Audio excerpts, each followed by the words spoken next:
বাথরুমে কি ওযু করা যাবে? নাকফুল হারিয়ে গেলে কি অমঙ্গল হয়? আজানের জবাব না দিলে কি গুনাহ হয়?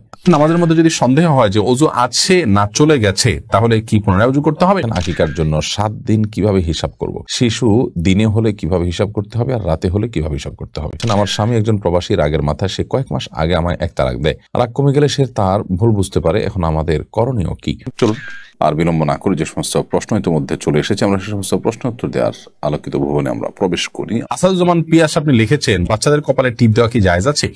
বাচ্চাদের কপালে টিপটা যদি সৌন্দর্যের জন্য দেওয়া হয় জায়েজ হতে পারে, কিন্তু যদি কালো টিপ দিলে বিভিন্ন রকমের জিনের উপদ্রব থেকে, দুষ্ট শয়তান থেকে মানুষ রক্ষা পাবে এরকম মনে করা হয়, তাহলে এটা বিশ্বাসগত ত্রুটি। কারণ এরকমটি কোরআন হাদিস আমাদেরকে বলেন, এটা কুসংস্কার। বিধায় সেই দৃষ্টিকোণ থেকে এরকম করলে সেটা জায়েজ হবে না। প্রিন্স আলী হোসেন আপনি লিখেছেন, আমি নামাজের চোখ খুলে নামাজ পড়লে বেশিরভাগ সময় অমনোযোগী হয়ে যাই, চোখ বন্ধ করে পড়লে মনোযোগ বেশি থাকে, চোখ বন্ধ করে নামাজ পড়লে কি নামাজ হবে?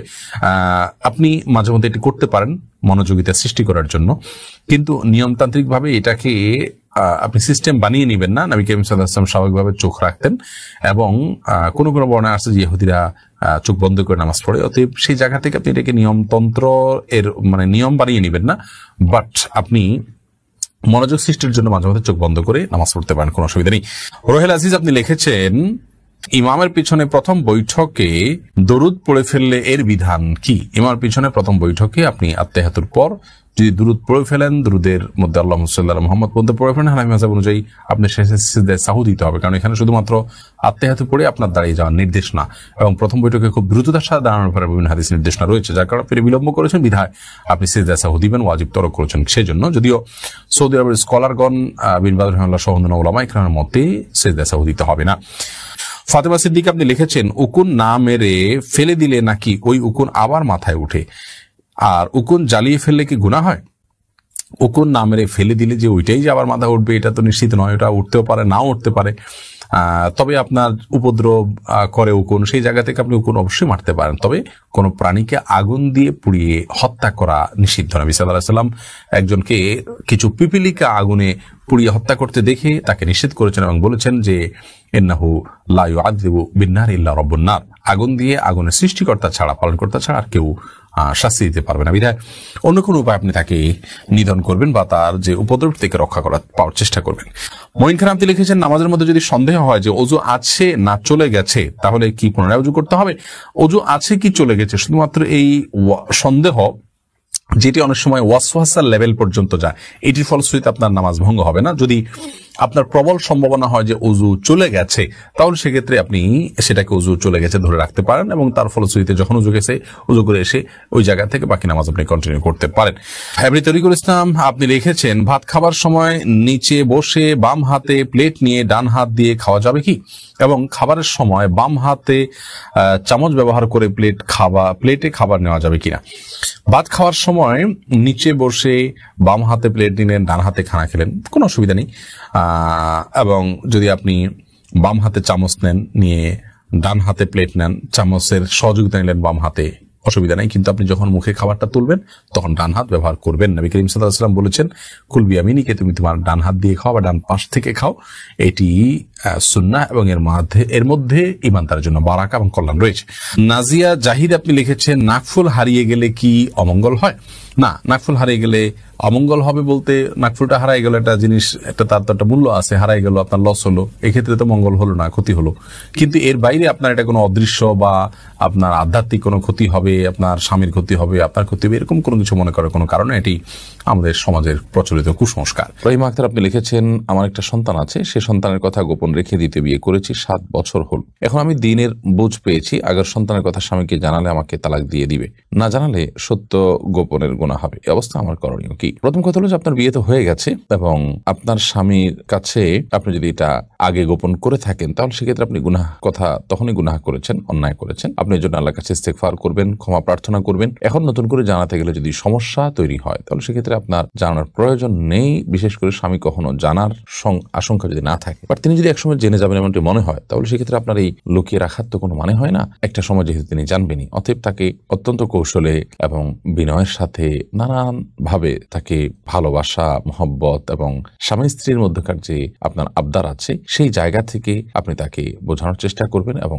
জানানোর চেষ্টা করবেন আপনার অবস্থা, পুরো অবস্থা আপনি সবচেয়ে ভালো বলতে পারবেন। আর এই ধরনের বিষয়গুলোকে অনেক আগ পাস চিন্তা করে তারপর সিদ্ধান্ত নিতে হয়। বাকি মৌলিকভাবে আমরা একটা কথা বলি আপনাকে, যে আপনি যদি লুকিয়ে রাখেন তাহলে সেক্ষেত্রে আপনাদের বৈবাহিক সম্পর্কে কোনো অসুবিধা হবে না, এবং যা হওয়ার সেটা আগে হয়ে গেছে, অর্থাৎ বিয়ে হয়ে গেছে। এখন তার কাছে সেটা জানানোটা হলো পরবর্তীতে আপনাদের সম্পর্কে কোনো অসুবিধা হয় কিনা সেই জায়গা থেকে। আল্লাহ তাআলা মাফ করুন আপনাকে। জান্নাতুল ফেরদাউস আপনি লিখেছেন, আমি কলেজে পড়ি, কলেজে যাওয়া আসার জন্য আমাকে গাড়ি ব্যবহার করতে হয়। গাড়িতে উঠলে দেখা গেছে যে অনেক সময় পুরুষ পাশে বসে, বিশেষ করে সিএনজি, অটো। গাড়ি ব্রেক বা আঁকামাকার কারণে ওই পুরুষের সাথে আমার টাচ লাগে, যেটা আমার অনিচ্ছায় ঘটে, তাহলে কি আমার গুনাহ হবে? এখন করণীয় কি? প্রথমত, এ ধরনের পুরুষের সাথে একজন পরনারী পাশাপাশি না বসা উচিত। হাতে ব্যাগটা কোনো কিছু থাকলে সেটা মাঝখানে দিয়ে দেওয়া দরকার, তাতে আপনি বেঁচে থাকতে পারেন। এইটুকু অন্তত আপনার চেষ্টা থাকা উচিত। এবং অনিচ্ছাকৃত এরপরও যদি ব্রেকের কারণে আপনার টাচ হয়ে যায় তাহলে সেক্ষেত্রে ইনশাআল্লাহ গুনাহ হবে না, কিন্তু নিজের সর্বোচ্চ চেষ্টা থাকতে হবে যাতে করে পর্দার খেলাফ না হয় এবং তার শরীরে স্পর্শ না হয়। এরপরে প্রশ্ন করেছেন শাহিন আলম, আপনি লিখেছেন, জানাজার নামাজে প্রত্যেক তাকবীরে কি হাত তুলতে পারবে? জানাজার নামাজে প্রতি একবার হাত তুলবেন কি তুলবেন না, এটা নিয়ে ওলামায়ে কেরামের মধ্যে দুই রকমের মতই আছে। তুলনামূলকভাবে না তোলা মতটা আমার কাছে শক্তিশালী, আমি সেটার উপর আমল করি, শক্তিশালী মনে হয়, এবং এটাকে অনেক ওলামায়ে কেরাম প্রাধান্য দেন। যদিও প্রত্যেকটা আপনার এর পরে, দোয়ার পরে, সূরার পরে, সানার পরে, দুরুদের পরে হাত তোলার কথা অনেক ওলামায়ে কেরাম বলে। আদিবা রহমান জিসা আপনি লিখেছেন, আমার স্বামী স্ত্রী সুলভ আচরণ পর আমাকে গোসল করতে দেয় না এবং উনিও করে না। আমাকে দুপুরে বলে গোসল করতে, এতে আমার নামাজ ও আমল ছুটে যায়। উনি বলে আমার যখন মন চাইবে তখন নামাজ পড়তে দিব। আমি বোঝানোর চেষ্টা করি, সে গায়ে হাত তোলে। আমার করণীয় কি? আল্লাহ মাফ করুন। এ ধরনের জাহেল এবং মূর্খ স্বামী থেকে আল্লাহ রাব্বুল আলামিন তার কবল থেকে আল্লাহ তাআলা আপনাকে হেফাজত করুন, কিংবা তাকে আল্লাহ তাআলা হেদায়েত দান করুন। অবশ্যই আপনি ফরজ গোসল পড়ে ফরজ ওয়াক্ত সালাত আদায় করতে হবে। যদি আপনার স্বামী এক্ষেত্রে আপনাকে বাধা দেয়, সে বাধা শুনতে আপনি বাধ্য নন এবং সে আপনার অধিকার নষ্ট করছে, আপনি তাকে বুঝিয়ে সমঝিয়ে যদি লাইনে আনতে পারেন ভালো, আর না হলে মুরব্বিদের দিয়ে অন্যদেরকে দিয়ে আপনি প্রেসার দিতে পারেন, এবং সেটা আপনার দেয়া রাইট, প্রচলিত আইনেও আছে, আবার আপনার জন্য সেটা রাইট ইসলামের দৃষ্টিকোণ থেকেও আছে, বিধায় সেটা আপনি করবেন। প্রয়োজনে তাকে ত্যাগ করে আপনি অন্যত্র কোনো ভালো সঙ্গীর সাথে বিয়ের চিন্তা ভাবনা করতে পারেন। কারণ যদি সে এরকম হয় এবং তার ভিতরে কোনো পরিবর্তন না আসে, তাহলে সেক্ষেত্রে যে ব্যক্তি আল্লাহর বিধান পালন করতে বাধা দিবে, ফরজ বিধান পালন করতে বাধা দিবে, সে ব্যক্তির সঙ্গে আপনি নিয়মিত সংসার করে যাবেন এবং হারাম লিপ্ত হতে থাকবেন এবং গুনাহ ছেড়ে দিবেন, সেটা কিন্তু আপনার জন্য জায়েজ হতে পারে না। আহমদ শাকির নাজাত আপনি লিখেছেন, আজানের মধ্যে কোনো শব্দ ছুটে গেলে কি আজান আবার দিতে হবে? হ্যাঁ, কোনো শব্দ যদি ছুটে যায় তাহলে আজানের মধ্যে মনে হলে সেটি আবার আপনি রিপিট করবেন, আর আজানের পরে যদি মনে হয় যে না, একটা শব্দ বা একটা বাক্য ছুটে গেছে, তাহলে আপনি পুনরায় আজান দিয়ে দিবেন।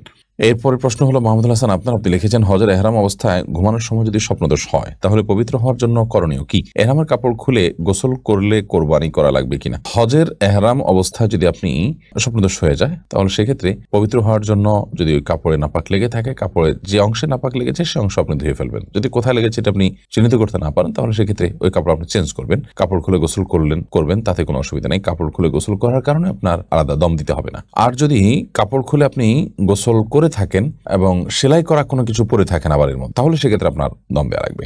সোহেল পাটোয়ারি হিয়াটি থেকে আপনি লিখেছেন, আমি প্রেম করে বিয়ে করেছি, 11 বছর হয়ে গেছে। এখন যতটুকু জানি প্রেমের বিয়ে সহি হয় না। এখন কি করণীয় এবং কিভাবে সহি করা যায়? আপনার বিয়ে যদি যথাযথ নিয়ম হয়ে থাকে, দুজন সাক্ষীর উপস্থিতিতে এবং মহারণা ধার্য হয়ে থাকে, মেয়েদের অভিভাবক ছিল, আপনার অভিভাবক ছিল, সব মিলিয়ে বিয়ে যদি হয়ে থাকে, আলহামদুলিল্লাহ বিয়ে হয়ে গেছে। কিন্তু আপনি বিবাহের আগে যে অবৈধ সম্পর্ক করেছিলেন সেটার জন্য আল্লাহর কাছে মাফ চাইবেন, লজ্জিত হয়ে তওবা করবেন এবং ভবিষ্যতে কোনোদিন আর বিবাহকৃত সম্পর্ক কারোর সাথে করবেন না, সে মর্মে ইস্তেগফার উভয় করবেন। ইনশাআল্লাহ এটি আপনাদের সেই পাপ বা সেই গুনাহ মাফ হওয়ার জন্য যথেষ্ট হবে। বাকি এখন বিয়ের পর আর নতুন করে আপনাদের কোনো কিছু করার নেই, তওবা এবং ইস্তেগফার করা ছাড়া। নোমান আখানজি আইডি থেকে আপনি লিখেছেন, সন্তান যদি বাবাকে জিজ্ঞেস না করে তার পকেট থেকে টাকা নেয় তাহলে এটা কি শরীয়ত সম্মত হবে? সন্তান যদি বাবাকে জিজ্ঞেস না করে তার পকেট থেকে টাকা পয়সা নেয়, সেটা দেখতে হবে যে কোন পর্যায়ের। যদি সাধারণত ধরুন তার স্কুলে যাওয়ার পথ ভাড়া, তার প্রয়োজনীয় খরচের টাকা, যেটা সাধারণত সচরাচর বাবা তাকে দেয় এবং সে নেয়, বাবা জানে, কিছু বলে না, সে অতিরিক্ত নেয় না, এরকম একটা ব্যাপার স্যাপার বোঝাপড়া তাদের মধ্যে থাকে, তাহলে সেক্ষেত্রে অসুবিধা নেই। আর যদি এরকম বোঝাপড়া না থাকে তাহলে সেক্ষেত্রে এই টাকা নেওয়ার পর তিনি লুকিয়ে নিচ্ছেন, তার বাবা জানলে তার রাগ করবেন, অনুমতি দিবেন না, এরকম হলে সেক্ষেত্রে বাবার পক্ষ থেকে এইভাবে টাকা নেওয়া জায়েজ বা তার জন্য বৈধ হবে না। সৌদা বিনতে হায়দার আপনি লিখেছেন আকিকার জন্য 7 দিন কিভাবে হিসাব করব, শিশু দিনে হলে কিভাবে হিসাব করতে হবে আর রাতে হলে কিভাবে হিসাব করতে হবে? দারুণ প্রশ্ন। মূলত চন্দ্রবর্ষ অনুপাতে দিন আগে নয় বরং রাত আগে আসে, যার কারণে সন্ধ্যা থেকে দিনের হিসাব শুরু হবে। ধরুন বৃহস্পতিবার সন্ধ্যা থেকে আপনি হিসাব শুরু করছেন, তাহলে সেক্ষেত্রে বৃহস্পতিবার দিবাগত রাত বা সন্ধ্যা যেটা, এটি শুক্রবারের রাত, যেহেতু রাত আগে আসে, অতএব শুক্রবার শুরু হয় বৃহস্পতিবার দিবাগত সন্ধ্যা থেকে, আবার শনিবার শুরু হয় শুক্রবার দিবাগত সন্ধ্যা থেকে। ঠিক এই জন্য সন্তান যেই যদি রাতে জন্মগ্রহণ করে তাহলে সেক্ষেত্রে সেটি যে এই রাতের পরবর্তী যে বারটা, ওই বারের অধীনে বা সেই দিনের অন্তর্ভুক্ত হিসাবে গণ্য হবে। আর যে বারের জন্মগ্রহণ করেছে সে বারের আগের বারে আকিকা দিবেন, তাতে সপ্তম দিন হবে, 7 দিন পর নয়, বিষয়টা সপ্তম দিন। অতএব আপনার সন্তান ধরুন জুমাবারে জন্মগ্রহণ করেছে, তাহলে পরবর্তী বৃহস্পতিবার যেটি সেদিন হবে সপ্তম দিন এবং আকিকার দিন। ফারিহাই আপনি ইউটিউব চ্যানেলে আমাদের প্রশ্ন করেছেন, আমার স্বামী একজন প্রবাসী, রাগের মাথায় সে কয়েক মাস আগে আমায় এক তালাক দেয়, রাগ কমে গেলে সে তার ভুল বুঝতে পারে, এখন আমাদের করণীয় কি? দেখুন, যদি সে রাগের মাথায় তালাক দিয়ে থাকে তাহলে সেক্ষেত্রে এখন সে তালাকটি যথাযথ হয়নি সেটি যদি তিনি জানতে পারেন তাহলে সেক্ষেত্রে এখন তিনি প্রত্যাহার করে নেবেন। এই প্রত্যাহারটা মৌখিক প্রত্যাহার হতে পারে, আচরণগত প্রত্যাহারও হতে পারে, এবং যেহেতু এটা আপনি বলছেন যে কয়েক মাস আগে, সেহেতু আমি জানতে চাইবো যে কয়েক মাস বলতে কত। যদি 3 মাসের মধ্যে থাকে তাহলে সেক্ষেত্রে তিনি প্রত্যাহার করে নিলেই হয়ে যাবে, আর যদি 3 মাসের বেশি হয়ে যেয়ে থাকে তাহলে সেক্ষেত্রে আর সম্পর্ক আপনাদের মধ্যে নেই। এর মধ্যে 3 মাসের মধ্যে আর প্রত্যাহার করেন না, এক তালাক দিয়ে এভাবে পড়েছিলেন, 3 মাস পার হয়ে গেছে, তাহলে সম্পর্ক আপনাদের মধ্যে নাই। এরকম অবস্থায় এখন আপনারা চাইলে নতুন করে বিয়ে পড়িয়ে স্বামী স্ত্রী হিসাবে নতুন করে মহর ধার্য করে আবার আপনারা সংসার করতে পারেন সরাসরি, যেহেতু আপনাদের মাত্র একটি তালাক হয়েছে, চূড়ান্ত বিচ্ছেদ হয়ে যায়নি। তিনটা বার যদি আপনাদের তালাক হয়ে যায় তাহলে সেক্ষেত্রে আর আপনারা একসাথে সংসার করার মতো সুযোগ কিন্তু থাকবে না। আপনার অন্যত্র বিয়ে হলে, সে স্বামী মারা গেলে কিংবা তার সাথে বিচ্ছেদ হলে তালাক পর্যন্ত, যেহেতু মাত্র এক তালাক হয়েছে, অতএব আপনারা চাইলে বিবাহ বন্ধনে আবদ্ধ হয়ে নিতে পারেন যদি 3 মাস পার হয়ে থাকে। আর 3 মাসের ভিতরে থাকে তাহলে মৌখিক প্রত্যাহার বা স্বামী স্ত্রী সুলভ আচরণের মাধ্যমেই প্রত্যাহার হিসাবে গণ্য হবে ইনশাআল্লাহ। এরপরে ফরহাদুল হক আপনি লিখেছেন, বিভিন্ন অনুষ্ঠানে মৃত ব্যক্তির জন্য 1 বা 2 মিনিট নীরবতা পালন করা শরীয়তের দৃষ্টিতে কেমন? মৃত ব্যক্তির জন্য 1 বা 2 মিনিট নীরবতা পালন করা শরীয়তের দৃষ্টিকোণ থেকে বিশেষ কোনো গুরুত্ব নেই। এমনকি এ ধরনের আনুষ্ঠানিকতা, এই যে 1 মিনিট অপেক্ষা করা, 2 মিনিট অপেক্ষা করা, এটা শরিয়াত তো বটেই, এমনকি যৌক্তিকভাবে এটা কোনো প্রয়োজনীয় কোনো কাজ না, বা মানে কোনো গুরুত্ব পাওয়া যেতে পারে এই কাজে, সেরকম কোনো কাজ না। কারণ হলো আমরা এই ধরনের কাজ যে করি এই টাইমটাতে আমরা বরং মৃত ব্যক্তির জন্য আমরা যদি ইস্তেগফার করতাম, তার জন্য আল্লাহর কাছে দোয়া করতাম, সেটা মৃত ব্যক্তির জন্য অনেক বেশি উপকারে আসতো। বিধায় এই ধরনের নীরবতা এটা ইসলামী শরিয়ার কোনো কালচার না। আমরা অনেক ভিন্ন ধর্মের মানুষের কালচার নিজেদের গায়ে মাখাই, এটা তারই একটি। বিধায় এই ধরনের নীরবতা দাঁড়িয়ে সম্মান প্রদর্শন করা, এগুলো ইহুদি এবং খ্রিস্টানদের সংস্কৃতি। একজন মুসলমান তিনি এই ধরনের সংস্কৃতিকে নিজের সংস্কৃতি হিসাবে ধারণ লালন করতে পারেন এবং এই ধরনের সংস্কৃতি তিনি গায়ে বা মাখতে পারেন না। আসসালামু মোহাম্মদ সাইফুল আপনি লিখেছেন, আদালত প্রাঙ্গণে উভয় পক্ষ আদালতের সম্মতি ডিভোর্স দেয়া নারীকে পুনরায় একই ব্যক্তি বিয়ে করে, এরপরে শরীয়তের সমাধান কি? দেখতে হবে যে ডিভোর্সটা কিভাবে হয়েছে। ডিভোর্সটা যদি 3 তালাক হয়ে থাকে বা 3টা তালাক যদি হয়ে যায় থাকে, 3টা তালাক হয়ে গিয়ে থাকলে এরপর আর তারা একত্রে বসবাস করার কোনো সুযোগ নেই, একত্রে বিয়ে করার, তাদের আর বিয়ে করে একত্রে থাকার কোনো সুযোগ নেই। আর যদি সেটা 1 কিংবা 2 তালাকে সীমাবদ্ধ থাকে তাহলে সেক্ষেত্রে সেটার মাধ্যমে পরবর্তী তারা আবার বিবাহ বন্ধনে আবদ্ধ হতে পারে। ইয়াহিদ আহমেদ আপনি লিখেছেন, আজানের জবাব না দিলে কি গুনাহ হয়? আজানের জবাব 2 ভাবে হয়। একটা হলো আজানের জবাব হয় মৌখিকভাবে, আর হলো আজানের জবাব হয় প্রকৃতভাবে, অর্থাৎ সরাসরি শারীরিকভাবে। মৌখিকভাবে আজানের জবাব হলো মুয়াজ্জিন যা বলেছেন তা তার সাথে বলা, এই বলাটা মুস্তাহাব, এটি না দিলে কোনো গুনাহ হবে না। কিন্তু আজানের জবাব যেটা শারীরিকভাবে দিতে হয়, ধরুন মুয়াজ্জিন সাহেব আজান দিলেন, দেওয়ার পরে শারীরিকভাবে জবাব দেওয়া মানে হলো আপনি সে আজানের জবাব দিয়ে মসজিদে যাবেন এবং হাজির হবেন।